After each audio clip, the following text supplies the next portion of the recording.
Hey guys, what's up? Cody Matechuk here. Today is the first day of snowbike kit building, getting ready for this season. Had to do this here. Look at that sunrise. Super cool cloud. Anyways, gonna be building kits today. My 129 and a 137. I gotta put shorter brake lines on, put the fuel racks, storage racks on, get the shocks off, get them ready to ship out to RMR Suspensions. So join with me and yeah, check out the process. I'm here to show you what I do in the season to get ready at the beginning of the year.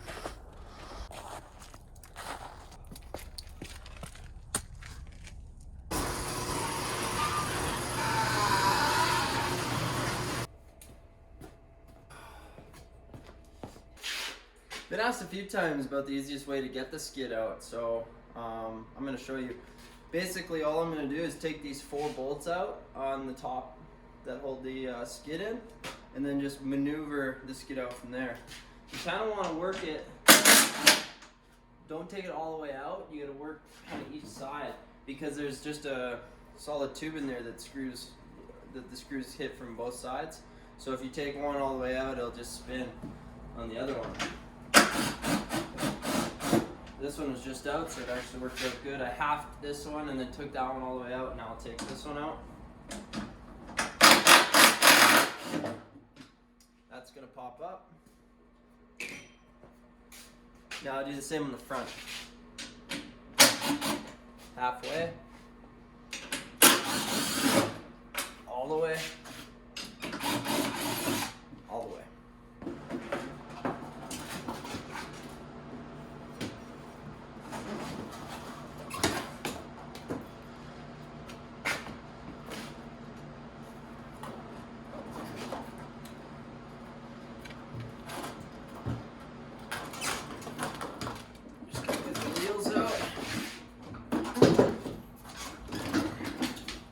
Skid comes right out.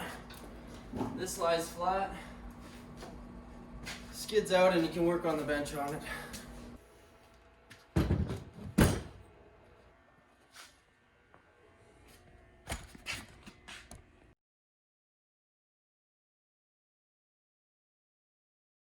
So I usually take the front shock off first. Literally the reason is because it comes out easy. The rear shock just has a little bit more stuff to do. There's just more parts. So when you take all this stuff apart, there's little things like O-rings that you want to just be very careful of and keep them in order. It's easy, obviously, to mix up that order. Oh, sick. RC screwdriver coming in handy. So yeah, like I was saying, there's a lot to do with this rear one. All these little parts, these arms they come off separately. It's not like the front where it's all one arm. So once you get all these spacers off, the next step is taking one of these sides off on the bottom arm. Just gonna drop it off.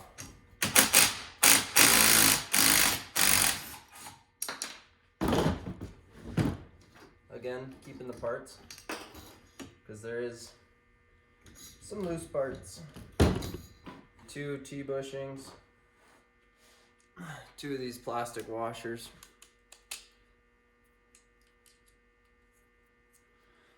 Now that rear arm's off, it'll pivot up, slide right off. This piece comes off.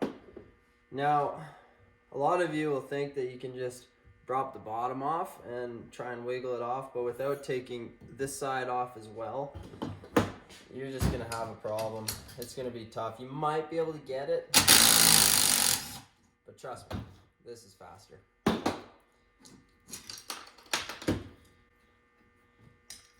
Again, keeping all the parts.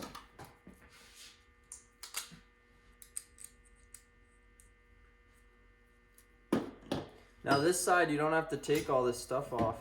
You can leave that side on and just pull it all out with all that stuff still attached.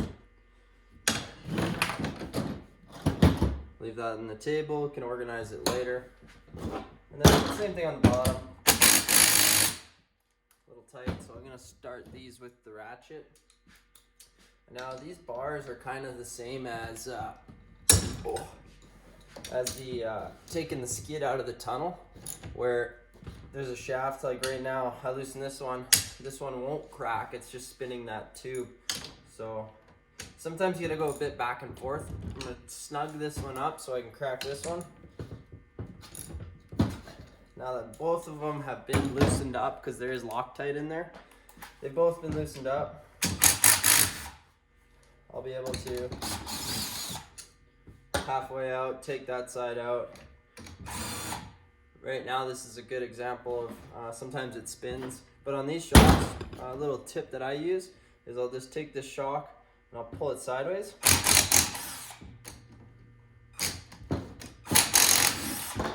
Which holds enough pressure on that tube for you to get the bolt out. Move it sideways. This will come out. Take all this stuff out because the suspension guy does not want responsibility of having that stuff. Now, 2 shocks, ready to go to arm our suspensions. Now everything's apart. I'm gonna clean up everything, box up the shocks, and then we have one more Yeti kit to do. All right, checking back in. It's a couple hours later. I had to run to town, so I ripped apart my 137 to get the shocks out so I could ship those off. But sun's out, so we got the shop door open now, and time to get back at her. So this is the status. 2 kits. This is the one with the short brake line and the rack. This one's still got the stock brake line and doesn't have the rack on there yet, but I ripped the shocks out, so we're gonna take care of this one now.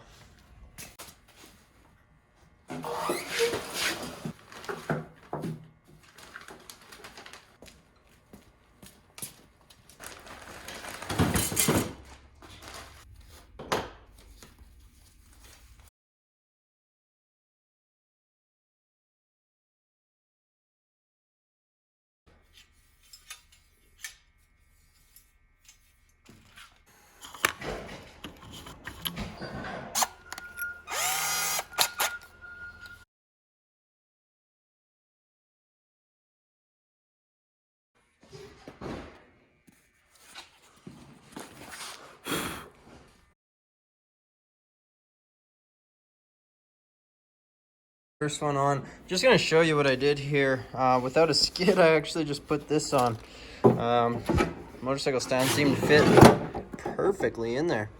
So that worked for that one.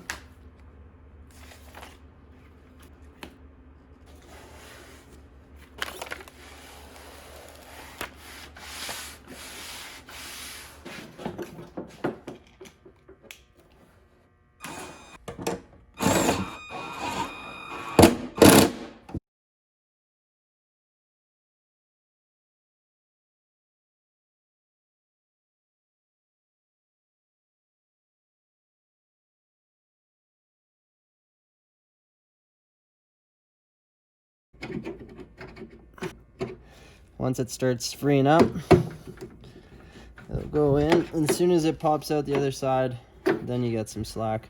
Spin it over, it actually flanges up a little bit thicker up top, so it gets tight. And sometimes you can push it all the way in like that, which is rad.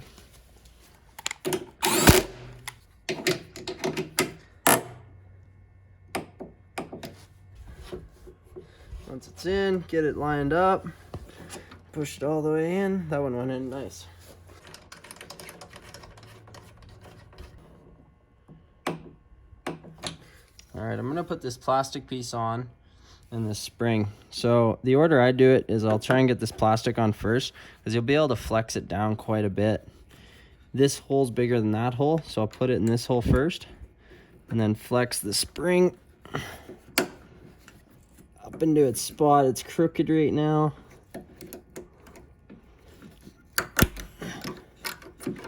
There you go, and then it works. You just kind of work it in. Next, we're gonna tackle the brake line. So I'm gonna flip this up. I'm gonna first take it off of the caliper inside. So I'm just giving myself some room to get at this brake line bolt.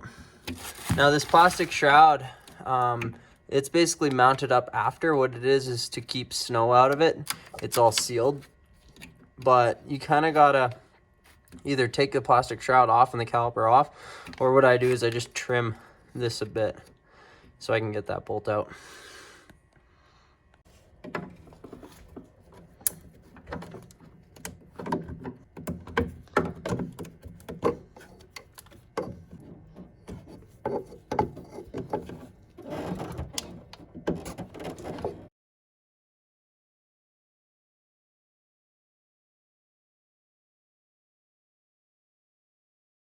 So I dropped my banjo bolt washer way in there. That's why I had the caliper out. Remember your spacer. And get these bolts going back in. So as those get started, don't forget to get this foam. As long as these get kind of tightened onto there, it's still gonna do a nice job of blocking all that snow. And I'll check it by hand.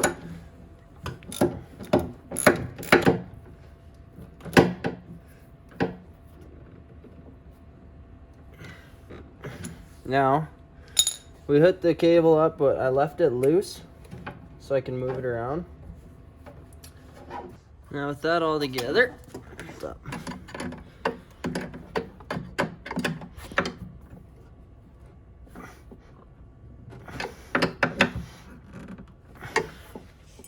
Alright, so I got the bottom half of the cable connected to the caliper.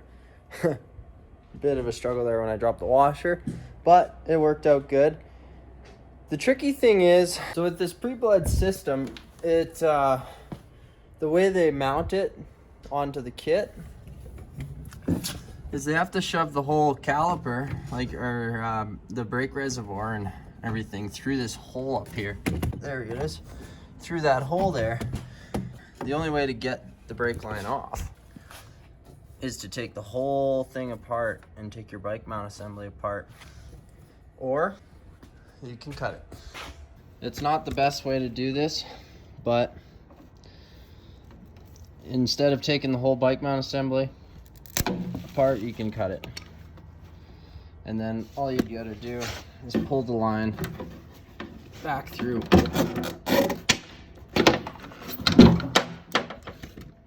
You have a cut brake line, but this thing's still good to go. So if you ever did want to use this, you just take that off and you get a new brake line. Not the best way to do it, but it is the quickest. And then from there, we can take our brake line that we routed through this portion and just shove it through the hole. So now our brake line's routed correctly. And as you can see, our brake line is sticking out the hole and it'll go right to our rear brake. Well, that's about all we got for today. Just mounting up the cargo rack. So with these Yeti Snowmx kits, I ship my shocks out to RMR Suspensions to get them ready for the year. I put the shorter brake line on so I can use rear brake and no hand brake at all. Put our fit kit on, our storage rack, our fuel can rack on both kits. So we have a 2021 129 and a 2021 137. The only thing left to do to the kits, obviously when the shocks get back, we'll put the shocks in, but the only thing left to do after that is change the gearing. Once we change the gearing, we'll be set, ready to hit the mountains. And once my Yamahas come in, I'll do a full build where I highlight what I'm going to do with all these. We've got some real neat goodies going on the new 2021 YZ450 with the Yeti kits. So stoked to get a video build video for you guys. It's been many years coming. Thanks for watching, guys, and hope you enjoy. put a like, subscribe, comment. Let me know what kind of videos you want to see, and I'll keep them coming.